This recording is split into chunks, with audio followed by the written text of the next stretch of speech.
Un courtier immobilier a l'obligation déontologique de recommander qu'une inspection soit faite auprès de ses clients qui veulent acheter une propriété par un professionnel ou un inspecteur en bâtiment, à condition qu'il respecte 4 critères. Le premier, c'est que l'inspecteur ou ce professionnel-là possède une assurance responsabilité contre ses erreurs et ses omissions. La deuxième, qu'il utilise une norme reconnue d'inspection en bâtiment. L'importance de l'inspection en bâtiment, c'est de décrire effectivement auprès d'un acheteur les éléments importants sur lesquels doit porter son consentement.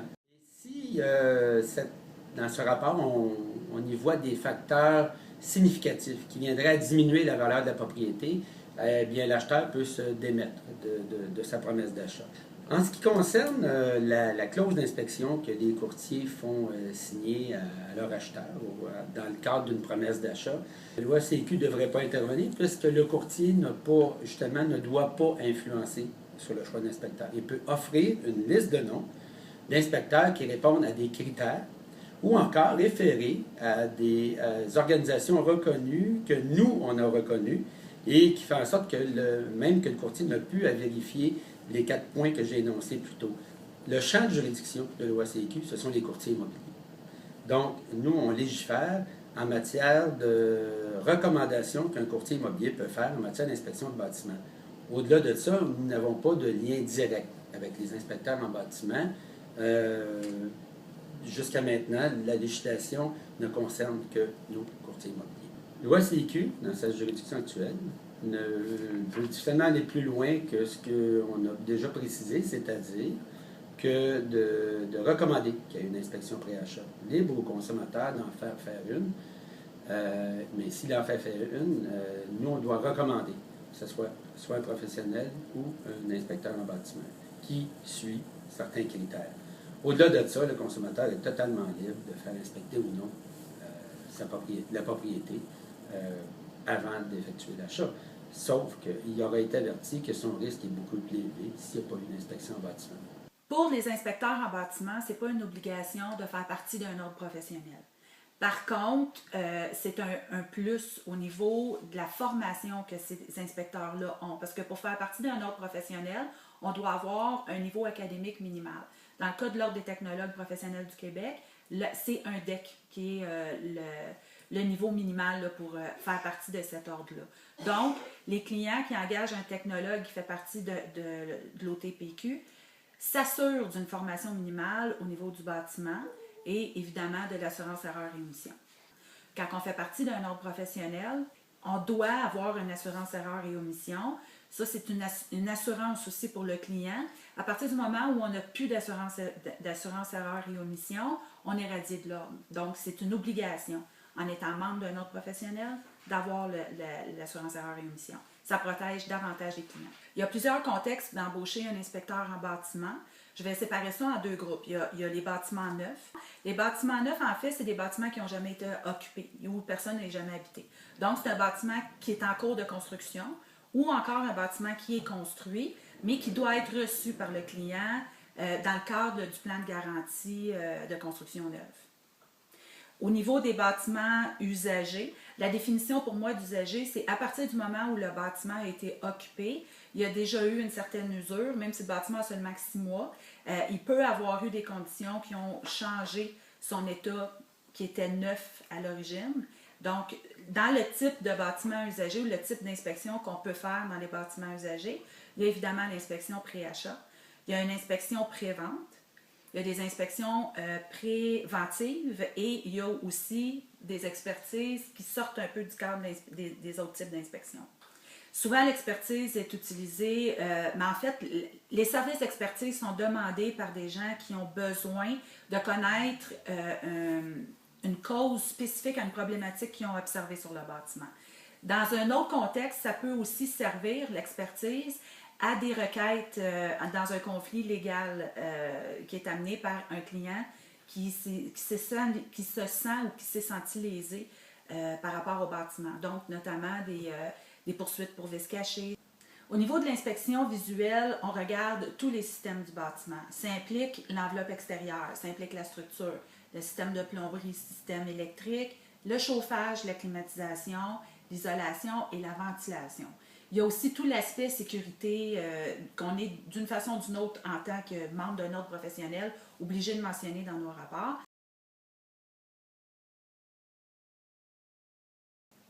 Le rapport d'inspection, en fait, ce qui nous aide à faire, c'est de mettre sur papier nos observations qu'on a faites au moment de l'inspection. C'est important qu'il n'y ait pas de différence entre ce qu'on dit verbalement au client au moment de l'inspection et ce qu'on retrouve dans le rapport. Par contre, il va y avoir beaucoup plus d'informations dans le rapport que ce qu'on peut avoir donné à l'inspection au client. Donc, moi, je considère que le service n'est pas complet tant et aussi longtemps que l'inspection n'est pas faite, mais que le client n'a pas lu le rapport non plus. Plus on a de connaissances au niveau du bâtiment, plus qu'on est en mesure de faire des bons relevés sur place aussi et d'appliquer nos connaissances sur nos relevés visuels, être en mesure d'analyser ce qu'on voit puis de faire les bonnes recommandations. En étant inspecteur membre de l'Ordre des technologues professionnels du Québec, on doit évidemment suivre notre code de déontologie, mais on a aussi des normes de pratique à respecter. À l'Ordre des technologues professionnels du Québec, on a un comité dont je suis la présidente, qui est le comité d'évaluation des compétences en inspection au bâtiment.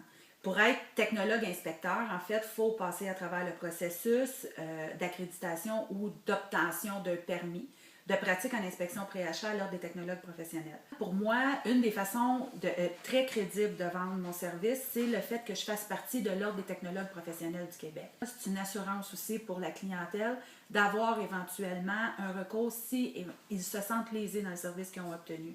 Ce n'est pas par rapport à moi seulement, c'est tous les technologues là, ou tous les professionnels d'un ordre professionnel, c'est le même système. Donc, c'est la protection du public, en gros. Ça aide à vendre le service aussi en tant qu'inspecteur en bâtiment. L'Ordre des technologues professionnels représente les gens qui ont des DEC techniques en sciences appliquées. Ce qu'on vise d'abord et avant tout, on existe pour protéger le public, encadrer les membres, à mieux servir le public. Entre autres, en inspection pré-achat, l'Ordre, depuis 2003, a créé un comité d'évaluation des compétences en inspection pré-achat. Ce comité se réunit, je dirais, mensuellement, regarde, scrute, analyse les rapports qui lui sont soumis par les membres, les inspecteurs en pré-achat. Qui peut faire de l'inspection pré-achat? Chez nous, à l'Ordre, le comité d'évaluation est entériné par le conseil d'administration de l'Ordre. Les 24 administrateurs ont convenu que seuls 4 diplômes permettent de faire de l'inspection, la technologie en architecture, en génie civil, la technologie d'estimation et évaluation immobilière et la mécanique du bâtiment.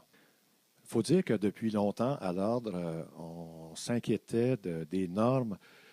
Donc, après en avoir discuté avec certains ordres professionnels, dont l'Ordre des architectes, l'Ordre des évaluateurs agréés et l'Ordre des ingénieurs aussi, on s'est mis ensemble, on s'est concerté et on a rédigé une norme professionnelle pour mieux guider nos membres qui font de l'inspection pré-achat.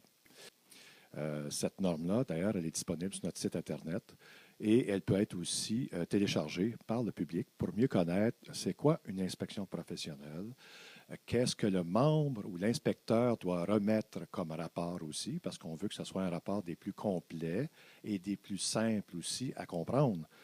Le comité décerne, délivre à chaque année une attestation qui fait en sorte que le membre qui détient l'attestation, nous, on assure au public que l'inspecteur en pré-achat a fait ses devoirs et va rendre un service hors pair au public qui recourt à ces services.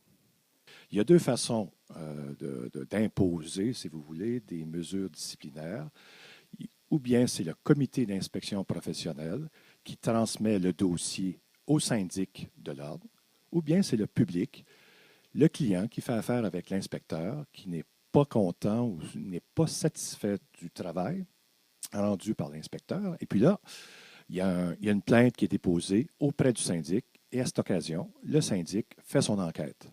Par la suite, si jamais il y a matière justement à pousser davantage, là, le syndic va aller jusqu'au conseil de discipline de l'Ordre et le membre en question, le membre fautif en question, devra répondre de ses actes, de ses gestes devant le conseil de discipline. Là, il peut y avoir une réprimande, il peut y avoir des amendes, Il peut y avoir aussi une imposition de formation d'appoint à suivre, absolument, dans des délais assez courts, merci.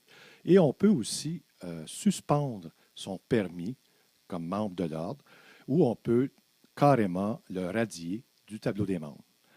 En plus, avec le programme d'assurance qu'on leur impose, qu'on impose aux membres, on est assuré que le public aura sa juste part si jamais il y a une réclamation ou qu'il y a un travail mal fait.